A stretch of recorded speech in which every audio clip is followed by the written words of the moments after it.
Our final piece of news coming after this will be the rumour roundup, the look back at the previous 6 months in rumours, and whether or not they've been proven true, false, or not proven at all, and the Raw preview.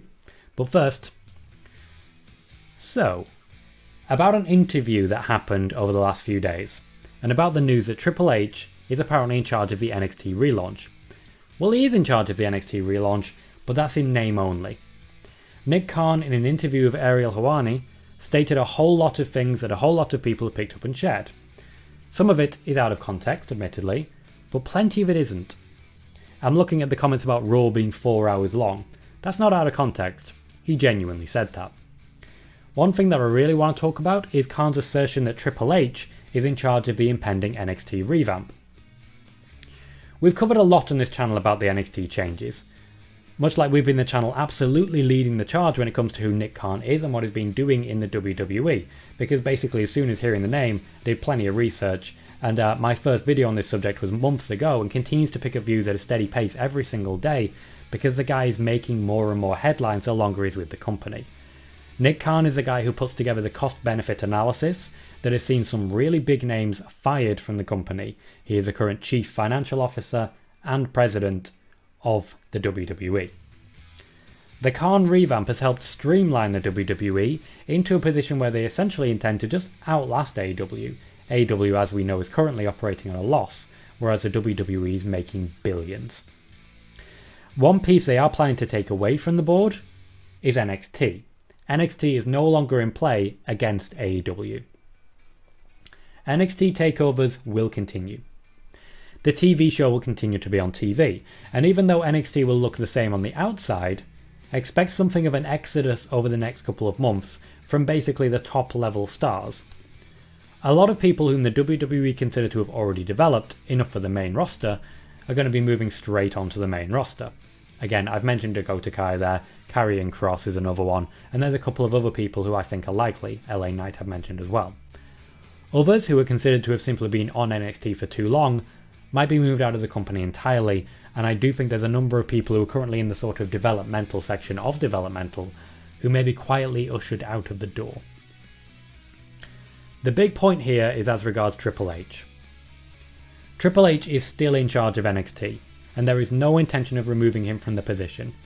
I think as much as anything what Nick Khan was saying was that Triple H will still be in charge of NXT, whereas a lot of people have been of the idea that maybe he won't be. That means that yes, he will technically be in charge of the NXT revamp.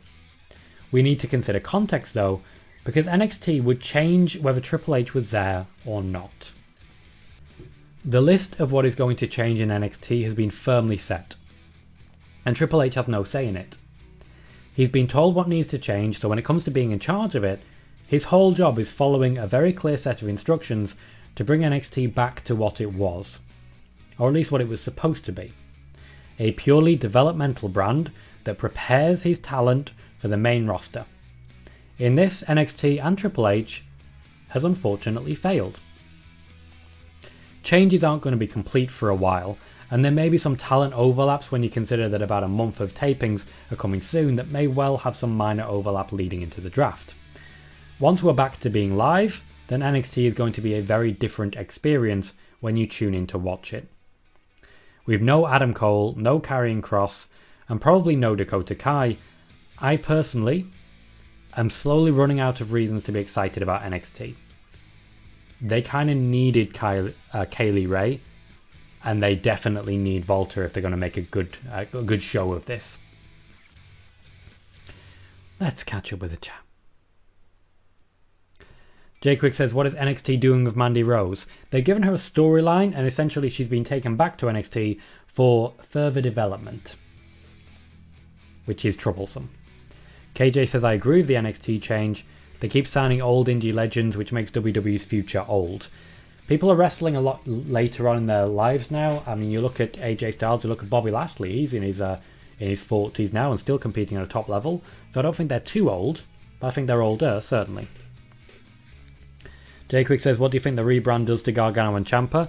I'll be keeping an eye on that, because honestly, I'm very, very sure that when it comes to people who've openly said, I never want to leave NXT, that's pissed some people off. So I'll be keeping an eye on it. KJ says like Priest, Riddle and Lee, etc. all came up at the ages of 35 and over. And to be fair, they're all making a pretty good impact so far, so I wouldn't say it's a bad thing. Buzzy says it'll be interesting to see who's moving out of NXT with this new vision, whether that be on Raw or SmackDown or just being let go entirely. It's going to be very telling what happened in that exact regard. Lance says, I can't imagine Samoa Joe stays in NXT for very long, does he? They want him to just plain stay, but I don't necessarily think he wants to just plain stay. I suspect when he got the new deal in NXT, it was agreed by WWE on the basis that he would eventually be back to the main roster, and I think that's a when rather than an if. Frank Soups is suggesting Terry Funk. That'd be a signing and off. Ace Queen says 5 weekly shows for WWE is too much. I kind of completely agree. Especially when you consider that 205 Live doesn't even have people anymore. It genuinely doesn't. There's nobody there. KJ says, you think they could sign Tessa? She'd be a good future piece. I think it's possible. I just don't know whether they'll choose to do so. And KJ says, I agree. Age is only a number to me. People always say people are too old, but guys can wrestle forever. I wouldn't say forever. Undertaker needs to retire, but still. Omegatron says, Tom Collahue. Welcome, Omega. Glad to see you, mate.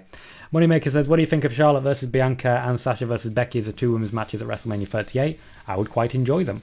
I would like to see Shayna Baszler and possibly Sonya Deville involved, though. And Ringscoop says, AEW has 4 weekly shows.